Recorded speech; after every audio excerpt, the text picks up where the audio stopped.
Hello, I'm Regini Vaidyanathan. We begin with the intensifying search and rescue operation in the North Atlantic Ocean for the missing submersible, which has 5 people on board. The search has entered a new stage of urgency as the US Coast Guard says the vessel probably has enough oxygen to last until Thursday morning local time. That's just hours away. The US Coast Guard also confirmed that more tapping noises were picked up by a Canadian team overnight, but locating its source is extremely difficult. The submersible was on its way to visit the site of the wreck of the Titanic, which lies some 12,500 feet underneath the ocean's surface. The international rescue operation for the sub is being coordinated from Boston. With pressure growing to rescue those on board, there are now a number of vessels scanning thousands of miles of ocean for any signs of the sub. Our North America correspondent begins our coverage on this story with this report from Newfoundland. Everything possible is being used to try and find the missing submersible. These are the first images of the complicated international hunt unfolding in the Atlantic Ocean, more than 400 miles from the coast. It's now entered its most critical day. The sub, which is the size of a minivan, needs to be found before oxygen runs out for the men on board. But there is some hope. More noises have been heard. When you're in the middle of a search and rescue case, you always have hope. That's why we're doing what we do. With respect to the noises specifically, we don't know what they are, to be frank with you. The good news is, what I can tell you is we're searching in the area where the noises were detected, and we'll continue to do so. At that depth, radio and radar signals won't work, so the rescue operation has been dropping sonar buoys in the water.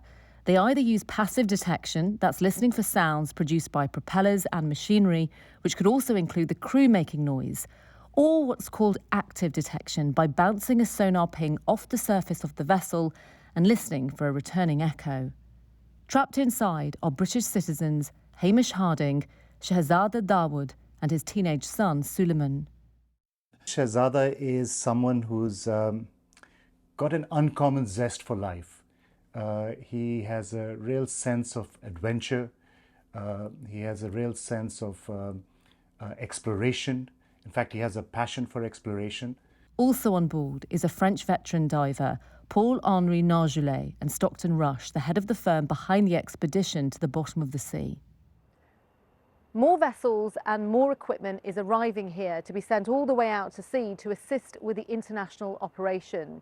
Officials here still consider this a search and rescue mission, but there's less than half a day's worth of oxygen left inside that vessel. And so there are fears this could turn from rescue to recovery.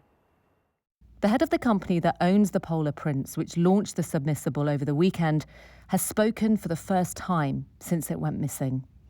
We are very aware of the time sensitivity around this mission. Our crews and onshore team are experts in their fields and will continue to support this effort in every way we can. We remain focused on contributing to the search for the Titan crew and continue to hold out hope that they will be located and brought home safely. But overall, the reality of what could happen isn't lost on people here. As one expert put it, it's like trying to find a missing spaceship on the far side of the moon.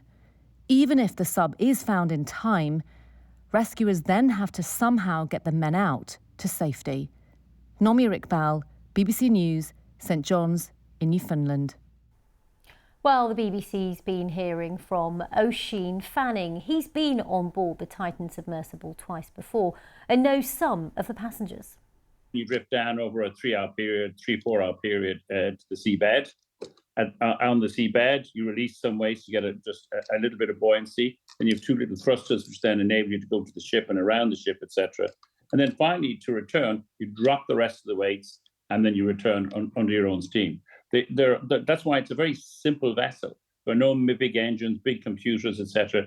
It was kept simple so that actually, ironically, there'd be less problems. In terms of Paul Nargeolet and Stockton, they've, Paul himself said about 40 dives to the Titanic, I think. They will immediately look to conserve oxygen. Straight away, they'll realize if they were caught up on something, they know it, they'll realize it.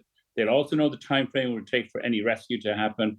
And I think they would do everything just to keep themselves calm, breathe very shallowly, and preserve the oxygen for as long as possible. I think they'll actually last with oxygen a lot longer than people think. Our news correspondent Jessica Parker's in Boston, from where the search and rescue operation is being coordinated. Earlier, she gave me this update. This operation is ramping up yet again as we enter those crucial hours.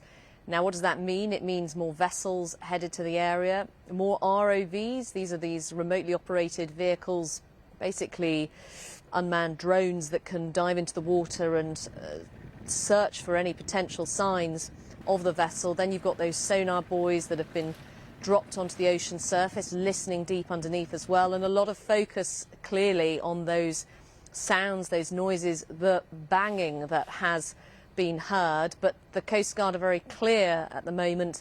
They don't know what those noises are. They are being analysed by experts in the US Navy, but it has become a focus for the search, and what they've said is that as more drones arrive to search the water, they will continue to look in that area where the sound's been heard, and also in the area where the sub originally first dived on Sunday. And of course, after an hour and 45 minutes, contact with its mothership was lost. So lots of resources pouring in now, and what they seem to be trying to do is, yes, they are still searching for the vessel, but they're trying to get equipment to the site as well that could potentially help rescue it if it was discovered.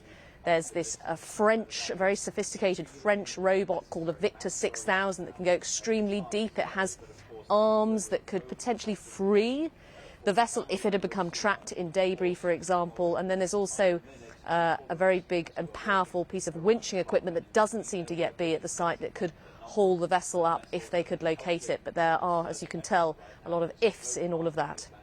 And Jess, of course, we keep talking about this, but there are now only hours left of the oxygen. So those are the estimates for sure, that the oxygen could run out or start to run out later this morning local time. And the Coast Guard has been repeatedly pressed about this and kind of what that means for the operation. And they seem to be saying, look, that is a factor. Clearly it is a factor, but it's not a hard and fast rule as to when that might happen. We don't even know where this sub is at the moment. We don't know if it actually remained intact. But it is clearly a consideration. But the Coast Guard don't seem to be talking in those sorts of terms. They're talking more in a 24 to 48 hour look ahead. So they seem to be saying that they want to keep continuing with this search operation for a little while yet.